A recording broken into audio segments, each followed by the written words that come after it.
place, so make a shout. It's Zoo-opolis. It's Zoo-opolis.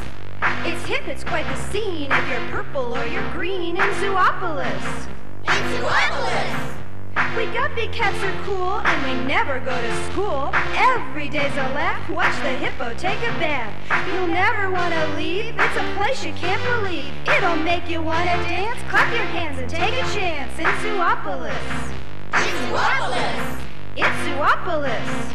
It's Zoo-opolis. The tigers show in style, and the monkeys make you smile in Zoo-opolis. It's Zoo-opolis. See the keeper shake his hose, he's washing Ellie's toes in Zoo-opolis. It's Zoo-opolis. Baby apes kiss and hug, crocodiles aren't so smug, and Mish, the polar bear, she doesn't have a care. As the penguins eat their lunch, the vultures snap and punch. We're rapping hot soup is, and that's the way it is in Zoo-opolis. It's Zoo-opolis. It's Zoo-opolis. It's Zoo-opolis. Flashy fishes on a caper, these noses are two tapers, wide eyes and tiny hands. Yeah, it's a far-out land in Zoo-opolis.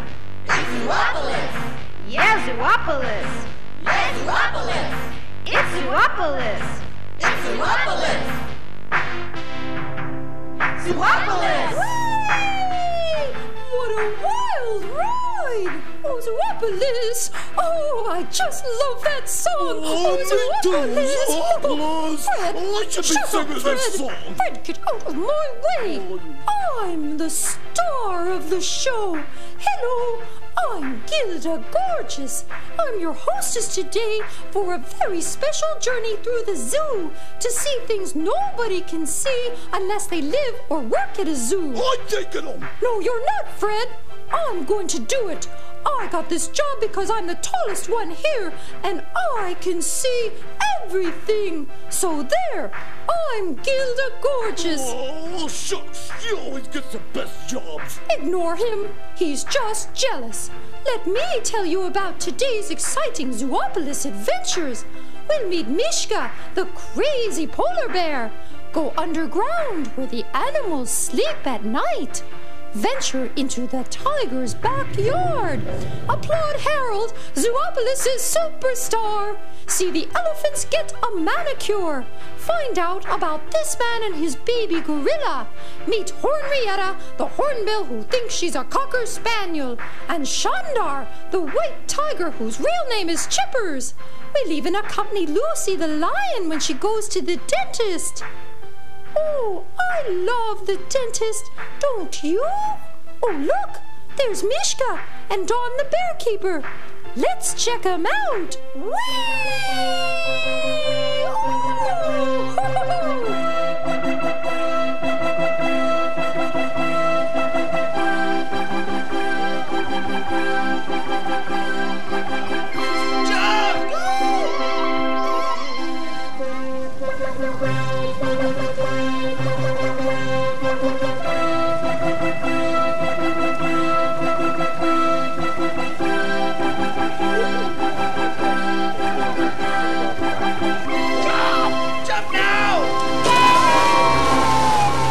Mishka, the little polar bear, she's a real polar bear. When I say real polar bear, I mean she stalks. She stalks you. If I could go over there and just call her name, she'll get down on her haunches and stalk me. She's doing what a polar bear usually does. Is she dangerous? She's a mean bear.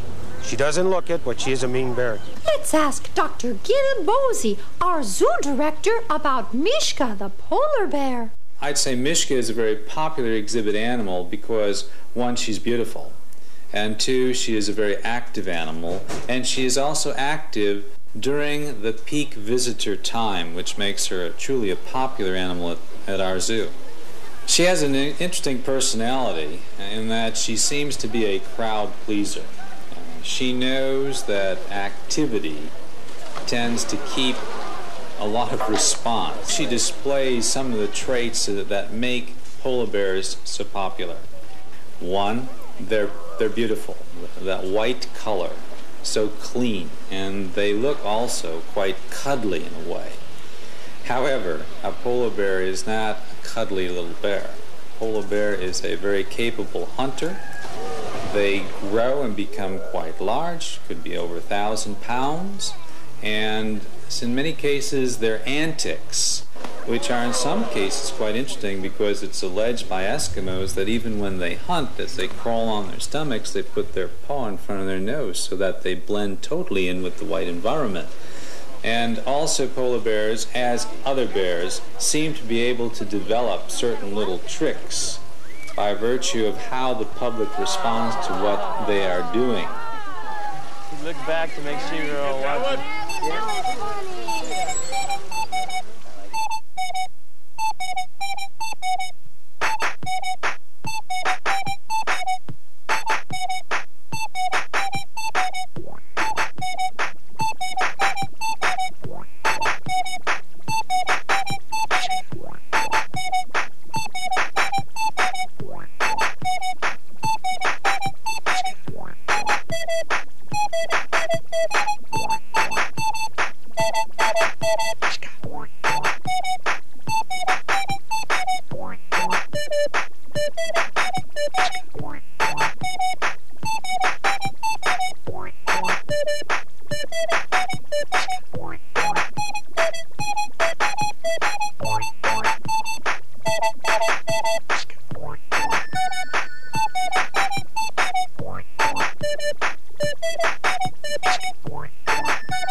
She has so much fun with that half barrel. She really puts on a show with that half barrel. In fact, sometimes I think it's worth the price of admission at a zoo just to see her perform. You stand there for 15, 20 minutes, and that's really something to see. She's a real clown. She loves to dive. She likes when you talk to her, believe it or not.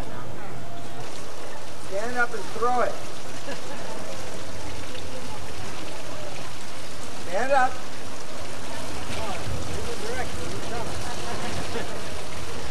Time, money. Mishka. Honey. If you go. Look at now, throw it. Don't just jump in there. Throw it. Throw it. Throw it. Very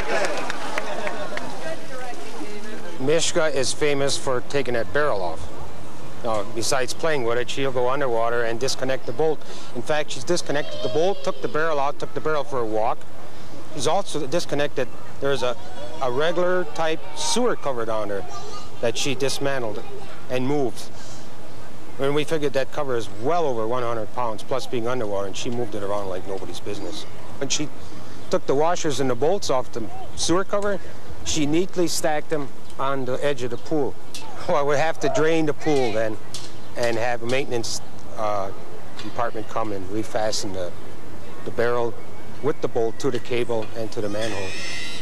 When I go to feed the sea lion, she's to my left, and I can't see her except if I walk over by the wall.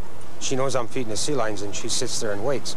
So when I walk over there, the very first thing she does is her stalking motion. She gets down and creeps over. And I just talk to her, and I say, Mishka, you want this fish? I hold a mackerel in my hand, and I throw it from the ledge into her pool, and she takes a running start and dives in after it. And it's really nice. The people like that, especially to see her dive like that. She's something else. Isn't Mishka a graceful diver? She just loves to eat fish. You know, folks in Zoo-opolis can't wait to gobble down the food.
feeding is quite complex. Every animal has a specific diet.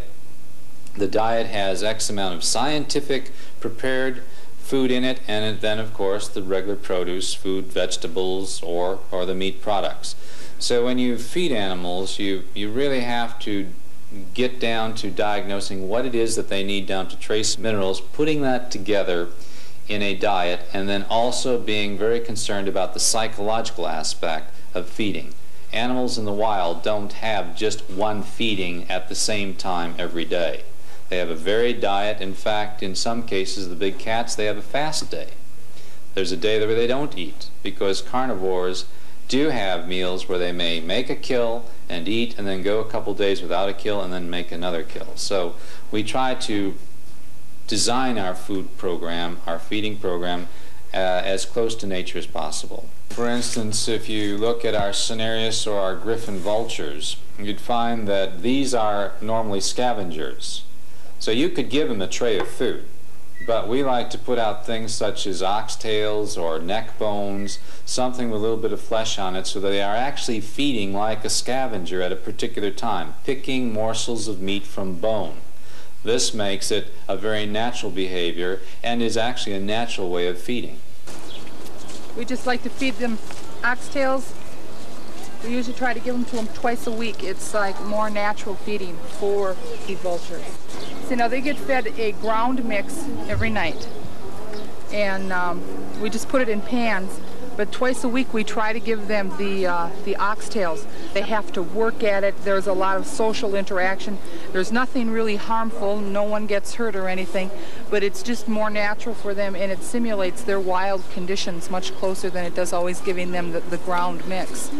So we like to think that it's beneficial for them, and it's educational for the public.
We still use, here at the Milwaukee Zoo, a lot of natural diets for the birds, but we do use quite a few artificial or pelletized and powdered diets. This is our meat mixture that we use, which is a commercial mixture called bird of prey diet.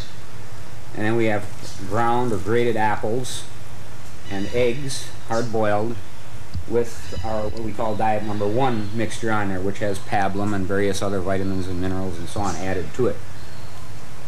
The fruit mixture contains fruit cocktail, water-packed cherries, also some of the number 1 diet, and to top it off we use some oranges, bananas, and a dry vitamin mixed with soybean meal. For some of the smaller for example, soft bills, we'll use some of this diet, some of the egg, some of the apple, a little bit of the meat, add some orange, small amount of banana, and as I said, top it off with some dry vitamin and mineral mixture. We use the same type of mixture in all the pans in our rainforest hall, which contains mostly soft-bill birds. We have a few seed eaters in there, so we do add some grain to these pans also. Fish is used, of course. We have a bucket of fish right at the end here. We use some fish for the birds in the waterbird hall, such as the herons and egrets and so on.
Those penguins are so cute, waiting in line. Reminds me of... Oops! I've lost control of my tongue. I better take a sip of water. You watch my friends waiting and munching.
getting the food ready for the marmosets and the cats and the bats and the foxes and all the rest of the small mammals.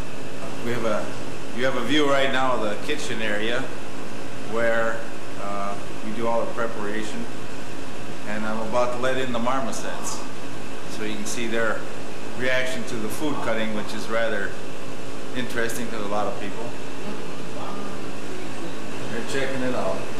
They're not used to these bright lights, so therefore they may not come in immediately.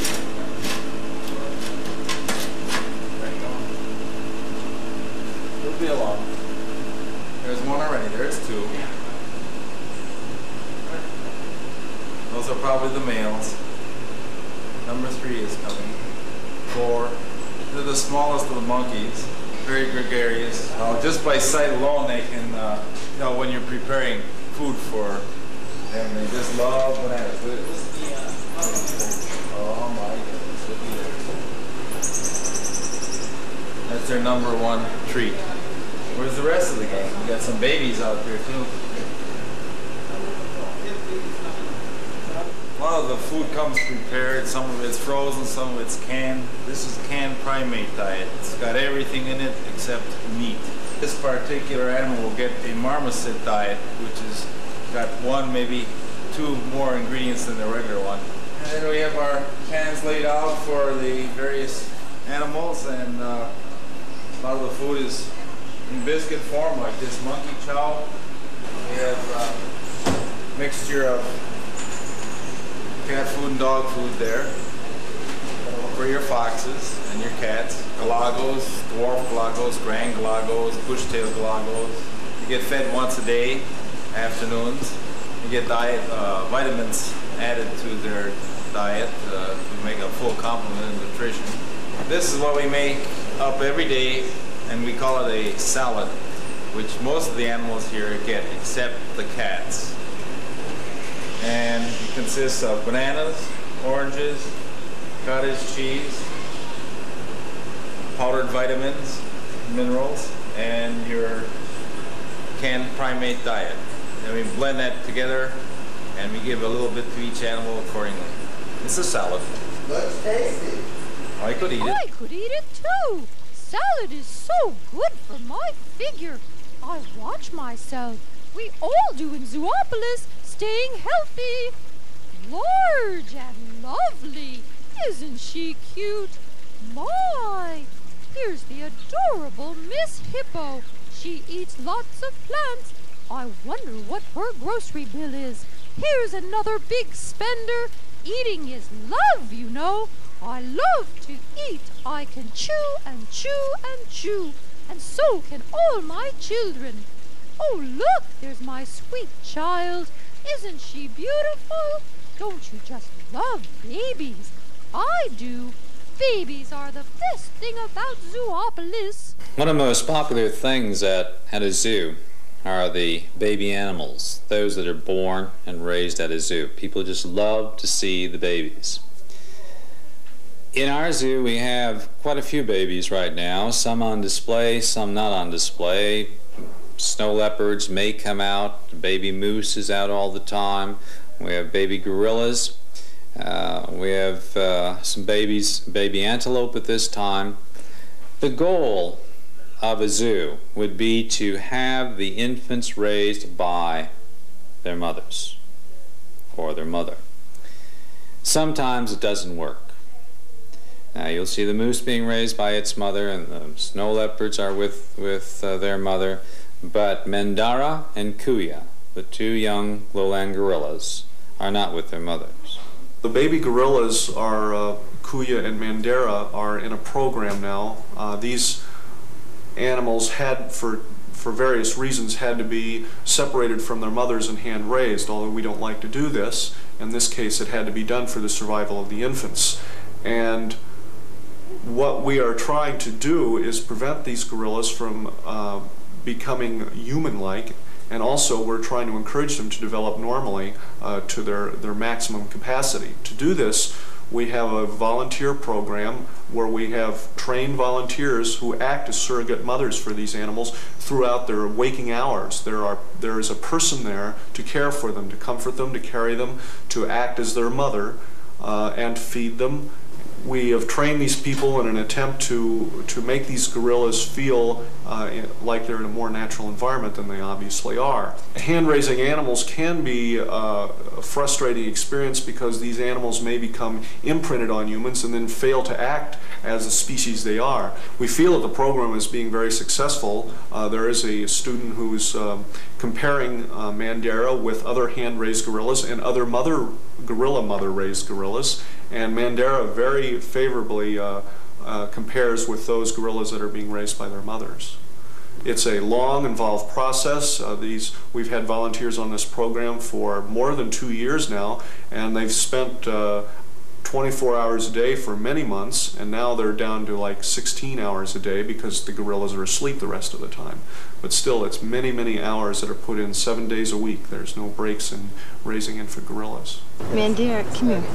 Come on. Come on my back. Come on my back. Okay. Okay. Mandara came to us when she was 4 weeks old. And I've always wanted to work with animals, and that became a volunteer program. I'm a teacher full-time, so I didn't think I really had the time. But I put my name on the list for helping out. And when she was about 9 weeks old, they called me. That was about 2 years ago. So ever since then, I've been working with Mandara, and Kuya came in about a year later. So it's a very short story, but it was because of Mandara that I became a volunteer at the zoo. They're the same duties that a mom would have at home.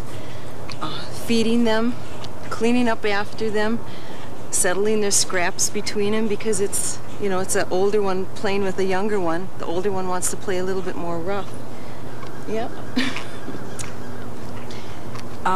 Cleaning the cages, sometimes doing some laundry, just a regular mom's job.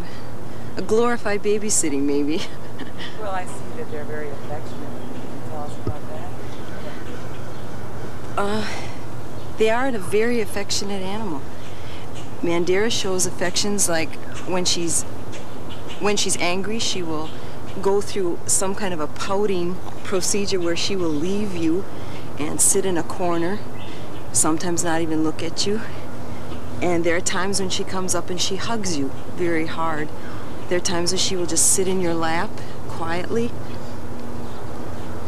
Many of the affections are the same as you experience from a baby. She also tries to show her authority here. She's trying to show you that she's in charge of this whole situation.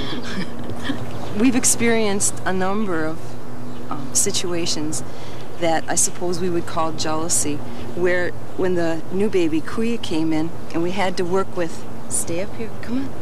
I don't want you to come in. When the new baby came in and we had to work with the new one, and he went through a few illnesses, so we had to spend a lot of time with him. Mandara would do little things like a 2-year-old would to get your attention.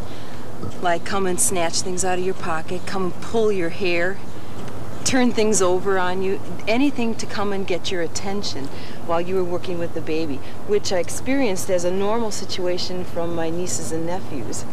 So she does show jealousy. Kuya is in the process, he shows it too now, as he's getting older.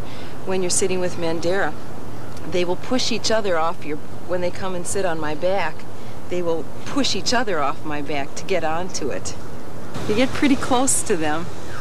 You never get enough time here at the zoo. You get pretty attached to them.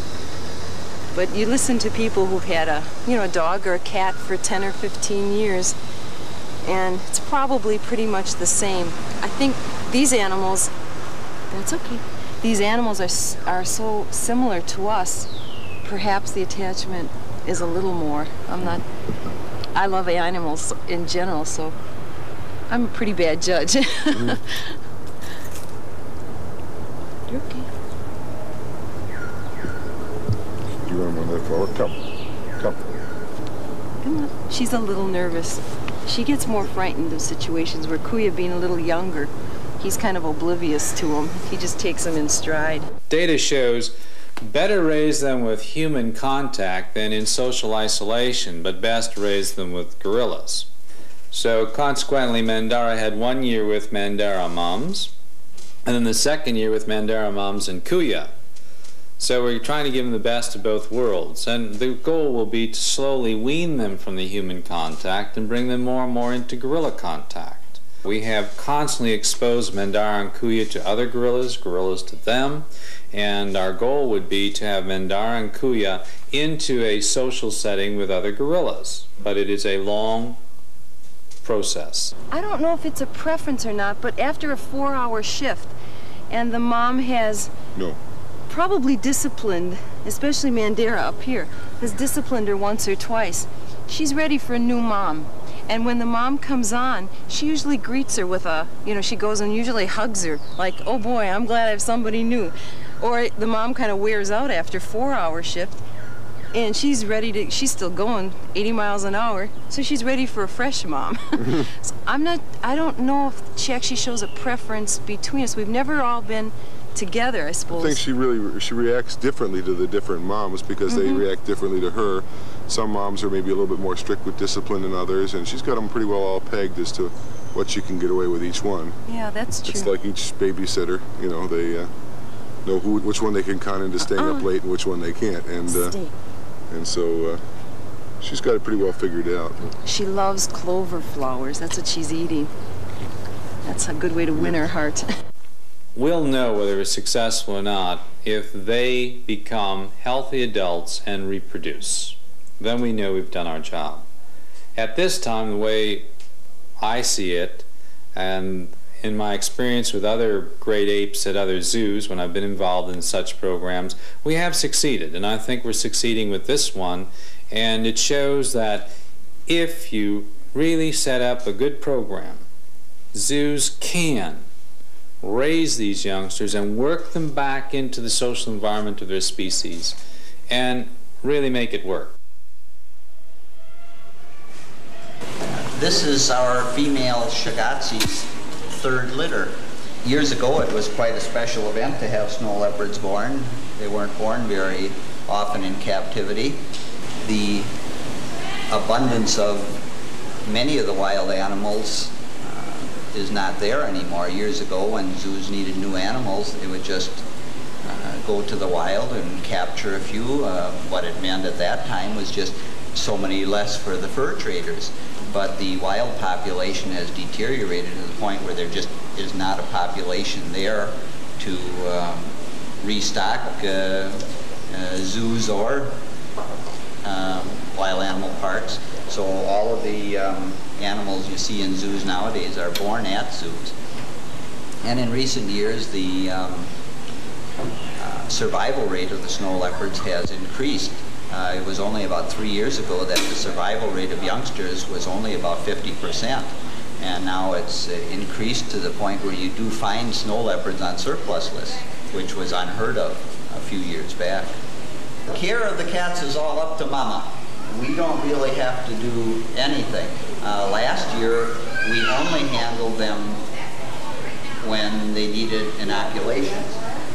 The reason we're handling this year's litter more is to adjust them to changes. As they grow up, of course, our activity with them will diminish. We'll be able to handle these possibly until they're 6 months old and take them out like this, play with them, accustom them to the changes, basically. We don't want to make pets out of them. We want them to relate to each other. We don't want them to be human imprinted. That happens with many of the animals when they're taken away from the parents at day one, or the mother rejects them, and you have to hand raise them, and they become, especially if they don't have a litter mate. If they have a litter mate, it's not so much of a problem because then they relate to their litter mate. But if they're alone, they relate totally to people, and they think they're a person rather than an animal. And it becomes very difficult later on to accustom that animal to zoo life and to life with another animal because it just wants people contact. About 75% of our activity here at the Lion House is not what you see now. It's the routine cleaning and feeding that has to be done every day. When you're taking care of animals, the care includes basically that, cleaning and feeding. This is extracurricular activity that we just enjoy. We don't have babies born all the time, especially now. In recent years, there have been so many of the big cats born in captivity that you can't find a home for them, so you just stop breeding them. It's only those that there's a demand for, or that we can find homes for, that we even consider breeding. And of course, that's the big excitement for us is to have little ones. Yeah, this guy is the husky one. Oh, are you a husky? Are you a husky little guy? I just love the babies, don't you? They're so cute. Oh, look there. They're letting the elephants in for their morning baths. Keeping the elephants clean and taking care of their feet is very important. I'll bet you didn't know elephants have very tender tootsies. But confidentially, you know what those zookeepers spend most of their time doing? Cleaning up elephant poop! Great big piles of it everywhere, and I seem to have lost my head. Pretty soon, we'll be seeing the elephants getting their baths and manicures. Oh, how exciting! Let's go watch the whole thing.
Talented elephants. Gilda!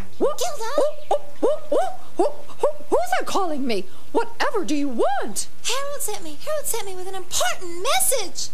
Harold? Oh, Zoo-opolis' superstar? Oh, what does he want? Harold wants to be next. He does. He does? Well, hey, Harold is my hero, and he can have anything he wants. Giddy! And now, folks, Zoo-opolis' superstar, Harold the bird. My goodness, we've caught Harold kissing his trainer. Harold, stop that! Stop that! Stop the music! Stop the music! Harold in front of your girlfriends, too. Shocking! Harold, you're a terrible flirt. You should have stopped that right now. You have visitors. Stop that. That's better. Astonishing. These spoiled movie stars just sitting around, basking in the sun, surrounded by pretty chicks. Oh, I think that's what they call these groupie birds. I mean, look at Harold. Just because he's a handsome green macaw with a beautiful face and gorgeous feathers, he gets to gorge himself on sunflower seeds, hanging out simply for the next performance. But we love him. Harold's been entertaining citizens of Zoo-opolis for many, many years. Harold's acrobatic skills are legendary, as are his flamboyant romances with the girls. Oh my, I'm gossiping now. You know what they say about these movie stars. It could just be all a big rumor, although it doesn't look like it. Well, it looks like Harold is getting ready for the show. Yes, it's showtime. Yes, it is. Oh, if you'll stop kissing his trainer. Harold, remember the show? Remember? The show, Harold? The show! What about the show? Yes, I think he remembers it. We're in luck. It's a special performance just for us. It's showtime!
Hollywood's beckoning. Rumor has it Harold's landed a romantic lead, but he's not the only show in town. One starting right now at the Aquarium Reptile House. Welcome to our Animals in Action program. Now, this first young lady Isn't she? Don't go, aw, she happens to be a very, very nice young lady. This is called an orange-knee tarantula, and this is native to southwestern United States, Mexico, and South America. And right off the bat, I'd like to tell you that she is venomous, but she really doesn't have enough venom to kill an adult mouse, let alone a human being. And the orange-knee in specific, we have never heard of biting anybody at all. Now, there are roughly 300 species of hairy spider or tarantula worldwide, 30 in the United States alone, and there has never been a documented death by any one of these animals ever. About the only time they're really dangerous is when they're in the old James Bond movies or Raiders of the Lost Ark. And that's why they're used in the movies, because most people have an initial fear of very, very small spiders. And when you magnify it this large, most people think that it's going to jump right from the ground to your throat. And actually, it's a very, very nice animal.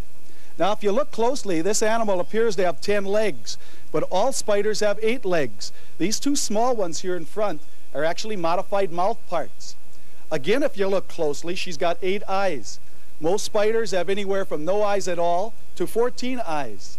And even with those 8 eyes, she is just about blind. You see these hairs on her legs? These are little sensory devices. She literally has to bump into her food, which consists mostly of small insects, crickets or baby mice, before she locates them with the aids of those hairs on her legs, locates them, pounces on them, sinks her fangs into them, envenomates them, and then she sucks out the liquids. Now, this is a female. Females live anywhere from 15 to 30 years. Males live about 1.5 years after sexual maturity, which is about 12 to 15 in all.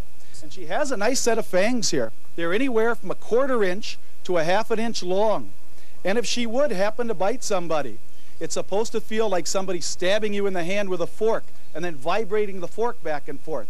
Quite ouchy, but again, never fatal. Her noses are on the bottom. She's got 4 noses. They're called book lungs, and this is where she breathes.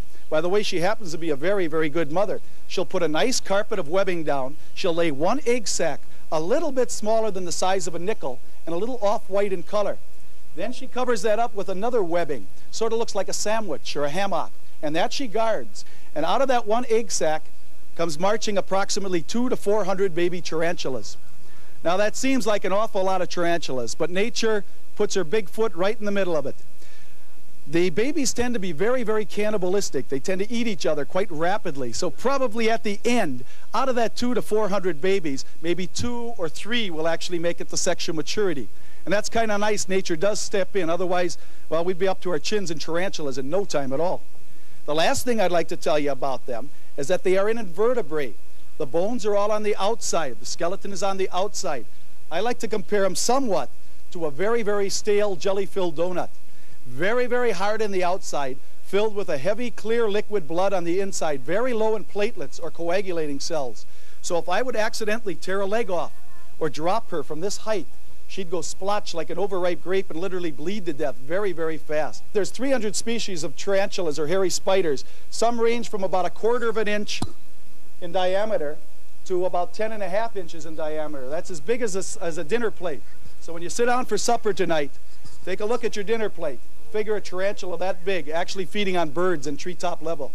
I'll turn this demonstration over to Steve, if I can get loose here, who's got another very interesting animal for you.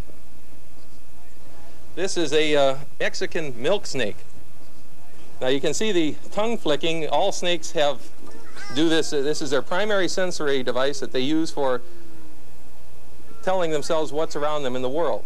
She's picking up airbound particles and analyzing them through a organ in the roof of her mouth, and this tells her what is in the world around her. And what would she be looking, of course, for? Food, a mate, finding her way back home. If you look real closely around the head area, you won't find any ear holes. Snakes are pretty much deaf, although they do have a bone in their head that kind of picks up sound vibrations. So if you're tramping through the forest or the desert or what have you, they can sense this and they'll know your presence. If you encounter a snake in the wild, it usually only wants 2 things. It wants to be left alone and it wants to get away from you. This snake is capable of eating a full-grown mouse. Any snake can consume prey 4 to 5 times the diameter of its neck. You people are kind of fortunate today, being on a Monday. We feed our snakes on Mondays, and for the last couple of months we've been doing it in the public we used to close the building at feeding time because it was thought to be too gruesome for people to observe feeding behavior of snakes. So we're going to go inside and start feeding. If you're interested, by all means, check it out. I think you'd be fascinated. If you're repelled by the thought of a snake eating a dead rodent, stay away.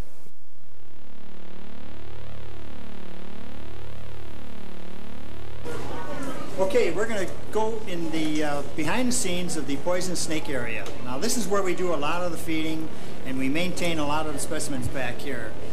Show specimens as well as extra specimens. So let's go back and we'll do a little snake feeding for you and show you what this looks like.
reptile buildings are popular with children.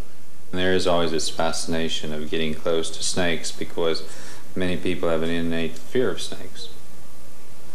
And so this way, if you have an exhibit that, you know, can allow them to get close, it adds to the mystique.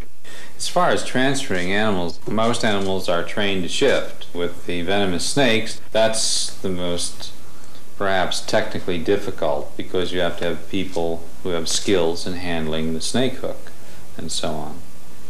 And then if you're going to do a python or some constrictor that is 17 feet long, then what you need are many people.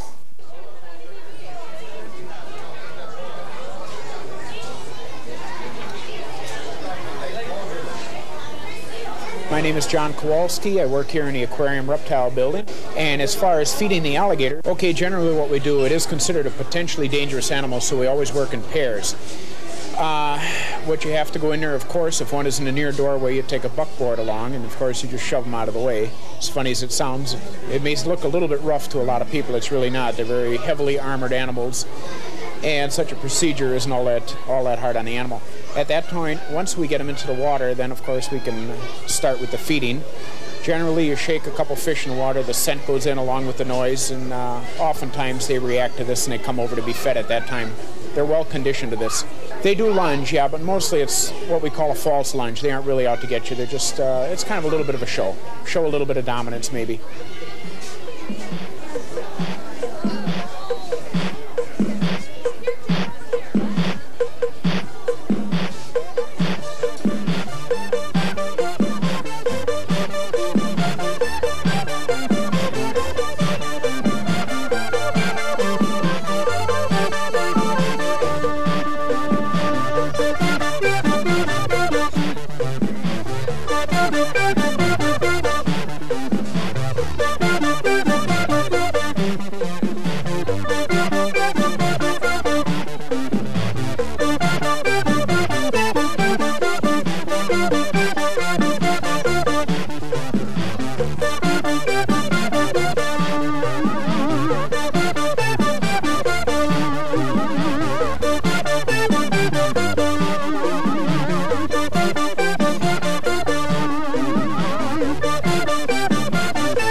You see those teeth? Ugh. Speaking of chompers, Lucy the lion is with the doctor and the dentist at the same time. I want to watch this.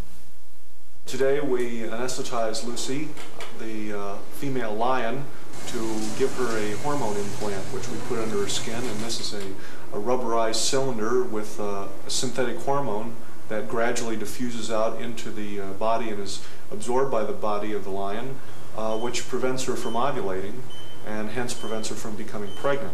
The reason we're doing this is there's such a surplus of lions in captivity right now, and we want to make sure that if we do have lion cubs, they can go to an approved zoological institution. While we have her down, we'd like to do other procedures that require general anesthesia so that we only have to give one anesthetic dose. The anesthesia we give is generally safe, but there is a risk anytime you anesthetize an animal. So anytime we do anesthetize an animal like this, we do as many procedures as we can all at once and as rapidly as possible to keep her anesthetic dose as low as possible. So today we did a dental examination, took radiographs, we did a physical examination, and we took blood for further analysis later on.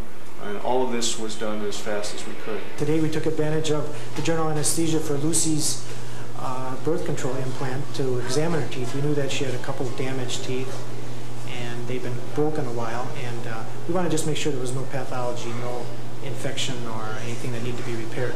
And they seem to be in good shape. We took some radiographs, some x-rays also. Working with the animals presents a number of mechanical problems. The tools that we use on humans are generally too small for most of the animals. We have to modify our instruments. So through trial and error, many veterinarians over the years have developed the proper approach, and we try to apply all those principles. They've been developed mainly with dogs and cats. And of course, with these exotic animals, the dimensions are, again, a big issue. When we work with a lion or something of that nature, or a tiger, we have to be familiar with the anatomy of the carnivore, and we have to realize that the way they chew and the way they eat is in a different manner, and we have to take all those things in consideration. Again, the dimensions of the teeth is a big issue. And if we decide in the future that we want to breed the lions, we have the option of taking that implant out and letting her become pregnant. Another reason that we're doing that is we don't want to separate her from the male, which would be an obvious way to keep her from becoming pregnant, because the male and female lions are together in a social-like environment. Lions are social animals and they need companionship. In the zoos, we like to keep even animals that are normally solitary with another animal of the same species. It gives them companionship and something else to do. So for social reasons and for the fact that we have these surplus of lions, we gave her this implant so we could keep them together. You know, a wonderful thing about Zoo-opolis is the friendship between the zookeepers and the animals. It's a very special kind of love, and we're really lucky. We're going to get to see it right now.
routinely, daily, particularly the primates, any animal, but primates being a little higher on a scale than many of the other mammals. They're very personal, very intelligent, very individual in personality, characteristics, so on and so forth. They get very attached. It's like family. They get possessive, jealous of one another, of various people. You eventually strike up a rapport and you're a true friend of theirs. You not only represent the care and feeding, but you're a real friend. And at this point, In time, we have a new 3-year-old gorilla that we've had just for several months, and he is not yet socialized with our gorillas. Eventually, we want to get him and the babies together, and then eventually get them all over by Tino, our 10-year-old adolescent, and develop this social group atmosphere. Now he's a single, and we're starting out by striking up a rapport with us. And then eventually in time, we'll pull an introduction between the animals with us in there. That's why I'm going in with him, you know, and we do a little routine, we play, and getting to know you, getting to know all about you kind of thing. Well, sometimes there's a little rough stuff. We do go in with the gorillas accepting the largest, oldest one, Tanga, but we go in with 10-year-old Tino, and we go in 20-year-old Diane. Sometimes with Tino, he's a physical. He plays. He's very physical. I got a bloody nose once. He smacked me. But this is all part of it, I guess. People often ask me, why did I come out? What got me started? I guess it goes back to when I was a kid, and I always liked primates.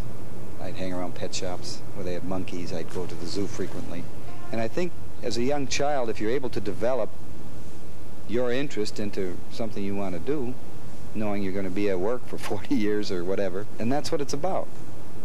Many of us feel that way, that enjoyed working around and with animals and being around them as youngsters, and we've developed it into a job.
Each animal has a different personality. Some are more aggressive, some are more friendly, some are more humorous, and it gets pretty personal with them. The crowned cranes in here, I like to call them the original punk rockers, and the ostrich, because they're not real bright, I like to feel that they're the origin of the euphemism bird brain. The marabou storks out here, they remind me of flashers, like men in raincoats. And then we have Hornrietta, who you saw in the other yard, who is another bird. She's a hornbill, but she's more like a cocker spaniel who happens to be caught in a hornbill body. It's just little characterizations that we give to all the animals. Little pet names that we have for the animals. Everyone has their, their favorite. Valiant, he's our spectacular resident male kudu. He's about 4 years old, and when we first got him, you can see the curls on his horns. He's got several full curls, but when we first got him, his horns were only about 8 inches long, and they were just developing that first curl. They were just starting to turn back. So he has grown quite a bit, and he has developed quite a rack. Oh, that's Buana and Bahari. Buana is our male, and Bahari is the female. Zebras are probably one of the more dangerous animals in the zoo because they are very, very aggressive, very territorial. The males do very actively protect their females, so dealing with them oftentimes can present problems. There have been keepers who have been injured by zebras. You have to remember that these animals are wild animals, and the wild instincts that they have, they're what have kept them alive in the wild for years, and it has been bred into them over thousands and thousands of years, and you're not going to get rid of it through 5 or 6 generations of zoo breeding. You're just not going to. You're not going to breed it out of them that fast. So there is the potential for them to be wild, and it makes it even worse if you have something that you have treated as a pet and that you think is completely trustworthy, because there's always the time when they may interpret something you're doing a little bit different, and they may feel threatened and they may strike back. So you do have to be a little bit extra careful with them. You can see the animals, they know this is different. A lot of them are watching us, the water buck standing there. That's more the wild instincts in them. They're alert to any changes, anything different. Each animal has a built-in flight distance. You can only get so close to them before they will flee, and that is called their flight distance. And we're, you know, right now they feel comfortable. They don't feel real threatened. But if you would get closer to them, then if you get within the bounds of that flight distance, then they will run away from you. Storks, I think, at least, are pretty intelligent birds. These guys try to get out of the exhibit, and then they walk back and forth up there on that wall. Marabou storks are, I don't like to say they're ugly, but a lot of people think that they are. They'll see them and they'll say, oh, are they ugly? They're a little bit bizarre, maybe, a little bit unique, but I certainly wouldn't describe them as ugly. Each animal, regardless of what you feel, has its own dignity and its own unique personality. And it comes down to the old saying, beauty is in the eye of the beholder. I mean, now stork, he's in there and he's looking at me and he's saying, ooh boy, is she homely. But he's looking at that cute little lady stork on his right, and he thinks she's a real good looker. Come on, guys.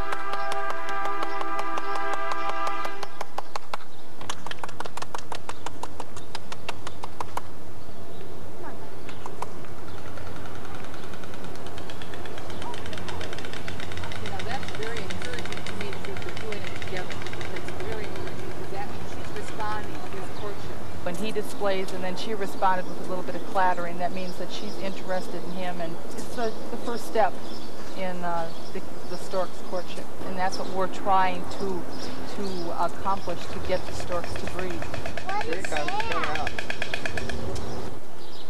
Now this too, this is a food exchange. Okay, that's Stanley, and Stanley is the male hornbill. You can see his throat sac is inflated. That's the first step in courtship. She offers him that piece of meat. Now, if he would accept it, and then maybe if he would offer her something back, that would be, you know, further steps taken in the courtship. Okay, this is the winter quarters area, and it's where our animals come at night. They come in here every evening. We have to get them used to coming in and out every night, simply so that we can bring them in when it does become cold. We can make sure that they're eating, that they're not off feed, that the stool is normal, that they haven't gotten any minor injuries. If you don't watch them all the time, there may be minor injuries that you may miss. Most of their food is given to them down here, and we have bunkers that we put the hay in, and then we have feed troughs where the grain goes. And he's eating now. He's figuring, oh, it must be fresh. Ostriches are not real smart. If you take a look at the size of the body and the size of the head, and then take out the room for the eyes, there's not much room left for brain. Most of the animals are creatures of habit, and they get used to your habits and you get used to theirs, and it just makes them more comfortable having a steady person around. They do miss people, like the camels. We work the camels every day, and they develop a bond for people when I come back from vacations or off days. And it's not just me, it's the other keepers, you know, on the beat too. They've developed an attachment with them. They look for you, and they've missed you. And while they don't demonstrate affection the same way as a dog does, people don't understand it. And so then they don't treat it as such. They don't think that it's affection. They don't consider it a bond, but it is. And they miss you, and it can make it difficult. We have people who fill in for people on off days and vacations and things like that. And when we do work the camels, they give them a hard time. So it does take them a while to get used to someone, but they can transfer bonds. You don't want to have a steady succession of people through here. Continuity is important to them too. You become attached to them more than you would like to. There's always a few who, because of their personality, they force you into developing an attachment. And Hornrietta is one of those. She's one of my favorites. I'm a bear keeper. Take care of polar bears, grizzly bears, black bears, basically, and other North American stock in this area, which consists of the sea lions, otters, caribou, elk, and a beaver. I like my charge of animals. I think it's unique, all the North American stock. They're nice animals to work with. The bears, for one, are real hardy. There isn't really much care to them as far as like veterinary expense or anything. Most people would be surprised if they were to see the areas in the back where we shift the bears when we clean. The back bear dens. They're used basically for shifting the animals into so that we can come out here and hose and feed. And in winter, we give them straw beds in there. Blacks do hibernate. The grizzlies and polar just get straw beds in case they want to use them. Squid bear, come here. Come on. Look into the camera, say hi. Huh? I'll give you some soda if you're a nice girl. Okay. Come on, bear. Attack time. Get your soda water. Come on, little bear.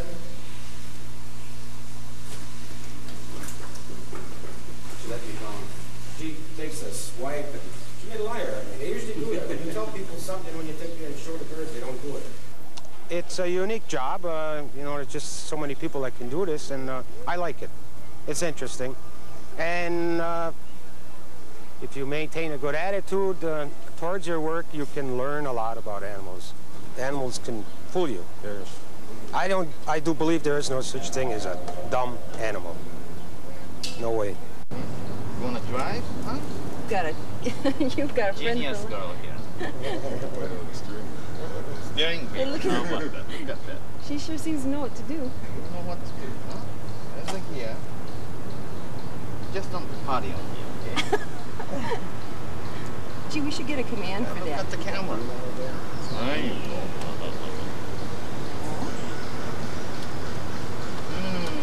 Just gotta try all the buttons. Yep.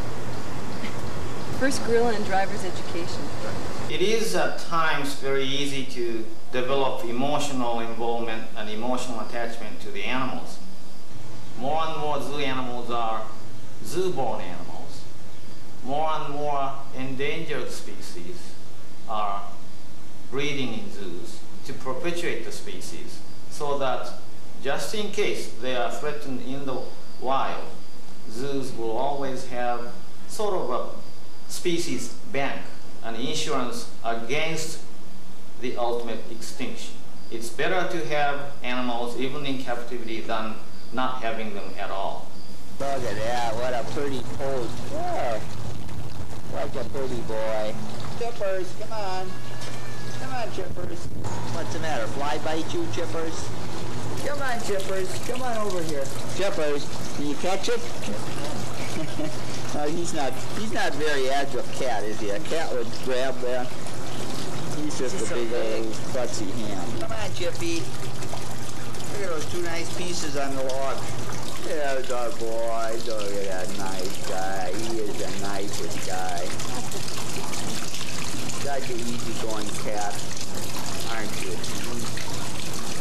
Oh, he says, I smell something. Boy, my nose does work, doesn't it? Look at that. Hey, Chipper, stop and look up. Hey. No. I guess you do have your special favorites. You try not to get real attached to many of them because you know that they aren't going to be with you for long. I've been at it about 22 years and I've never once thought I could have had a more pleasant job. I've enjoyed everything to do with the job for as long as I've been here. Been in the feline building for about 16 years now. There's always enough change to keep your interest up. You're always planning on something new, whether it's births or new acquisitions, like we have Shandar this year is a new acquisition for us. And of course that stimulates us to keep up our interest. Most of the animals are quite congenial to us, even though we don't have a lot of personal contact with them. They do get friendly at their cage bars and give us a greeting that the same as they would to each other. Of course, we don't want to be one of their playthings, and that's what you could be if you became totally involved with them. They would make a game out of keeping you. It's a kind of a job that you wouldn't apply for unless you really wanted it. People that don't want to care for animals probably would detest the job because there are a number of dirty, messy things that you have to do as a routine, but there sure are enough rewarding things to compensate for the everyday.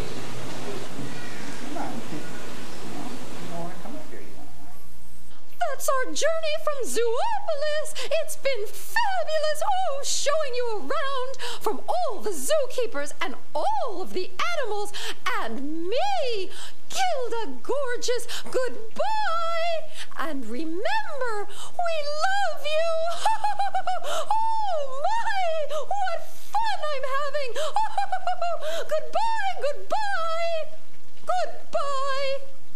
And I'm gonna miss you guys, huh?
See you later.